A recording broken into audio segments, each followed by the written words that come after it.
नमस्कार दोस्तों, आज हम मिडाइवल हिस्ट्री के इंपॉर्टेंट सवाल को सॉल्व करने वाले हैं। तो चलिए स्टार्ट करते हैं। पहला सवाल, सल्तनत कालीन राजस्व व्यवस्था में उस्र क्या था? तो जो उस्र था मुसलमानों से लिया जाने वाला भूमि कर था।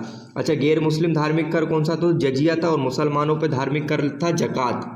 आगे देखते हैं, संगम राजवंश के संस्थापक कौन थे? संगम राजवंश के संस्थापक थे हरिहर और बुक्का। तीसरा सवाल है, कौन सा सुल्तान गुलरुखी उपनाम से कविताएं लिखता था? तो सिकंदर लोदी जो है गुलरुखी उपनाम से कविताएं लिखा करता था। चौथा सवाल, तराइन का प्रथम युद्ध किन दो शासकों के मध्य हुआ था? तो तराइन का प्रथम युद्ध हुआ था गौरी और पृथ्वीराज चौहान के बीच 1191 में, जिसमें गौरी हार गया था। फिर 1192 में तराइन के द्वितीय युद्ध में पृथ्वीराज चौहान हार गया था। पांचवा सवाल है, निम्नलिखित कथनों पर विचार करें। इल्तुमिश ने कुतुब मीनार का कार्य पूर्ण करवाया था। बिल्कुल करवाया था। काम चालू करवाया था कुतुबुद्दीन ऐबक ने। दूसरा, इसने एकता प्रणाली का प्रारंभ किया था। बिल्कुल, इल्तुमिश ने एकता प्रणाली का प्रारंभ किया था। और तुर्कान ने चहलगानी की स्थापना करी थी। तो क्या होगा? दोनों कथन सही है। आगे देखते हैं छठवां, सितार एवं तबले का आविष्कार का श्रेय किसे जाता है? सितार और तबले का आविष्कार किया था अमीर खुसरो ने।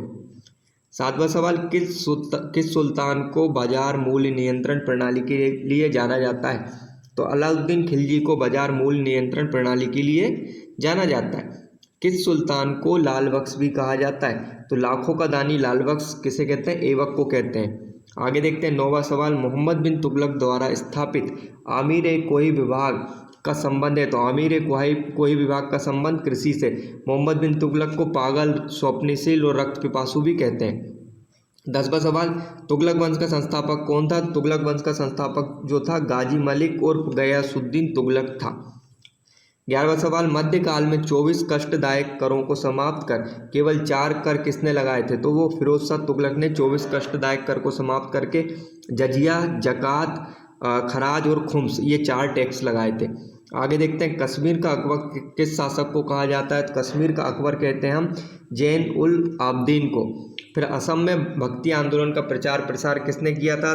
तो असम में भक्ति आंदोलन का जो प्रचार प्रसार करा था शंकर देव ने करा था। आगे देखते हैं 14वां सवाल, निम्नलिखित कथनों पर विचार करें। चेतन स्वामी ने गोसाई संघ की स्थापना करी थी। बिल्कुल करी थी। चेतन स्वामी का दार्शनिक सिद्धांत अचिंत्य भेदाभेद था। बिल्कुल था। और चेतन स्वामी ने भारत में सबसे पहले संकीर्तन प्रथा का प्रारंभ किया था। तो क्या आंसर होगा? सभी कथन सही है। फिर 15वां सवाल, अकबर ने इबादत खाने की स्थापना कब करी? तो अकबर ने इबादत खाने की स्थापना जो करी थी 1575 में करी थी। फिर बाबर ने चंदेरी के युद्ध में किसे हराया था? तो चंदेरी का युद्ध हुआ था 1528 के अंदर और इसने हराया था मेदिनी राय को। अच्छा, पानीपत का जो प्रथम युद्ध हुआ था 1526 के अंदर, इसमें इब्राहिम लोदी को हराया था। खानवा का युद्ध में राणा सागा को हराया था। चंदेरी में मेदिनी राय को। और घाघरा के युद्ध में अंतिम जो युद्ध था अफगानों को निपटा दिया था। 17वां सवाल, मयूर सिंहासन का निर्माण किस बादशाह ने करवाया था? तो मयूर सिंहासन का निर्माण करवाया था शाहजहां ने।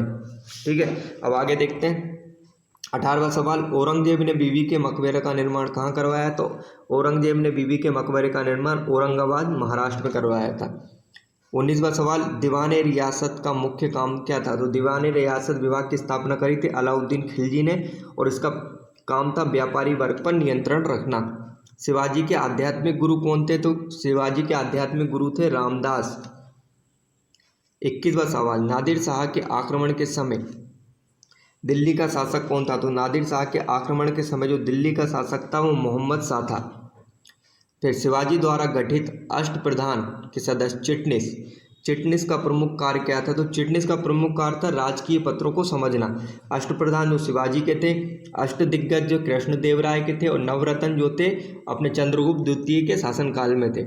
23वां सवाल, निम्नलिखित किस मध्यकालीन शासक के काल को चित्रकला का स्वर्ण काल कहते हैं? तो चित्रकला का स्वर्ण काल हम जहांगीर के शासनकाल को कहते हैं। अकबर ने गुजरात विजय के उपलक्ष्य में बुलंद दरवाजे का निर्माण कहाँ करवाया? तो बुलंद दरवाजे का निर्माण करवाया था उसने फतेहपुर सीकरी में, मतलब उत्तर प्रदेश। अकबर नामा ग्रंथ के लेखक कौन है? तो अकबर नामा ग्रंथ के लेखक जो हैं अबुल फजल थे। फिर दीनपनाह नामक नगर की स्थापना किसने करी? तो दीनपनाह नामक नगर की स्थापना हुमायूं ने करी थी। 27वां सवाल, युद्ध नीति का प्रथम प्रयोग कब किया गया था? तो तुगनकमा नामक जो पद्धति थी उसका पहला प्रयोग किया गया था पानीपत के प्रथम युद्ध में। 28वां सवाल, सूर साम्राज्य का संस्थापक कौन था? तो सूर साम्राज्य का जो संस्थापक था वो शेरशाह सूरी था। इसने सबसे पहले सन की डंडी का भूमि नापने के लिए यूज करा था। फिर निम्न में से कबीर द्वारा रचित कृति नहीं है? तो साखी है, शब्द है और रमेनी, ये तीन जो कृति है वो कबीरदास ने लिखी थी।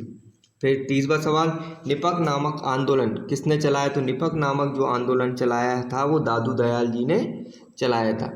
31वां सवाल, रैदास, कबीर, धन्ना, सेना, पीपा आदि किस महान संत के शिष्य थे?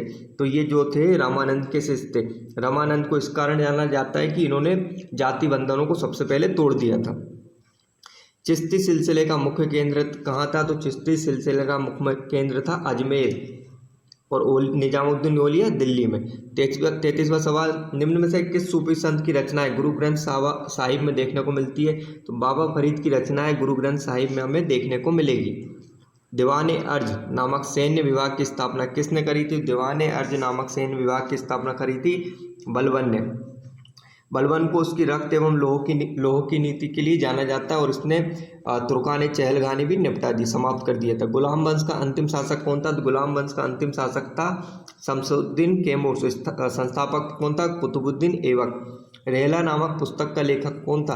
तो रेहला नामक पुस्तक का लेखक जो था इब्ने बतूता, इसे मोहम्मद बिन तुगलक ने दिल्ली का काजी नियुक्त करा था। किस सुल्तान को उसकी असफल योजनाओं के लिए जाना जाता है? तो असफल योजना जो थी मोहम्मद बिन तुगलक की थी। 4 योजना बहुत असफल रही इसकी, कराची अभियान, सांकेतिक मुद्रा और दिल्ली से देवगिरी राजधानी परिवर्तन, ये 3 हो गई है ना।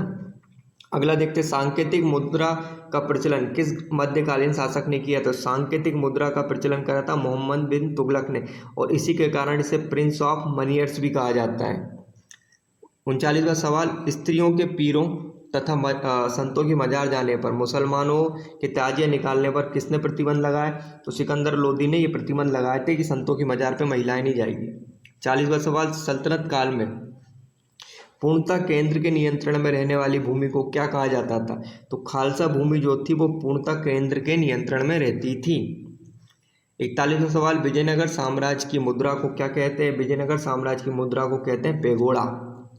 41वां सवाल, जिंदा पीर किस बादशाह को कहा जाता? तो औरंगजेब को जिंदा पीर कहा जाता था। न्याय की जंजीर लगाने वाला शासक कौन था? तो न्याय की जो जंजीर लगाई थी वो लगाई थी जहांगीर ने।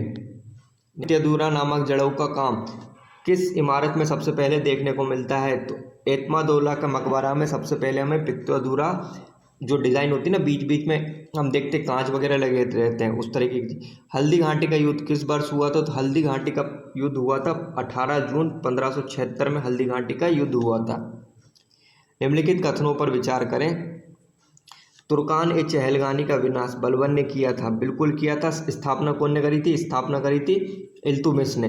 दूसरा, बलबन ने सिजदा एवं पेबोस प्रथा को प्रारंभ करा था, मतलब बादशाह बैठा था उसके सामने झुकना और उसके हाथों को चूमना। तीसरा, बलबन ने अपने विरोधियों के प्रति रक्त एवं लोहे की नीति अपनाई थी, वो अपने जो विरोधी थे उन्हें मार देता था। तो क्या होगा? सभी कथन सही है। 47वां सवाल, निम्नलिखित कथनों पर विचार करें। 1, महमूद गजनवी ने कुल 17 आक्रमण किए, बिल्कुल 17 आक्रमण किए थे। दूसरा, गजनवी का अंतिम आक्रमण सोमनाथ मंदिर पर था, नहीं, सोमनाथ मंदिर पर उसका 16वां आक्रमण था। 16वें आक्रमण से लूटने के बाद जब वो वापिस जा रहा था तो यहाँ जाटों ने उसे बहुत परेशान करा था, तो जाटों से बदला लेने के लिए गजनवी ने 17वां आक्रमण करा था। तो क्या होगा? दूसरा पॉइंट गलत है। तीसरा, अलवरूनी, उतबी, फिरदौसी गजनवी के दरबारी थे। जी, ये तीनों के तीनों गजनवी के दरबारी थे। तो क्या आंसर होगा? 1 और 3 सही है।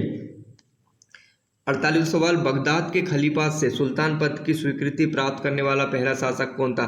तो इल्तुतमिश ने सबसे पहले खलीफा से सुल्तान पद की स्वीकृति ली थी और इल्तुतमिश को इसी कारण गुलाम वंश का वास्तविक संस्थापक कहते हैं। 49वां सवाल, श्री का किला, अलाई दरवाजा और 1000 खंबा महल को कौन ने बनवाया? तो अलाउद्दीन खिलजी ने ये 1000 खंबा महल का निर्माण करवाया था।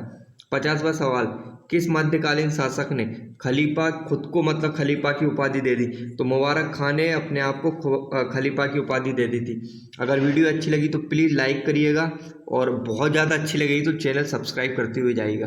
धन्यवाद।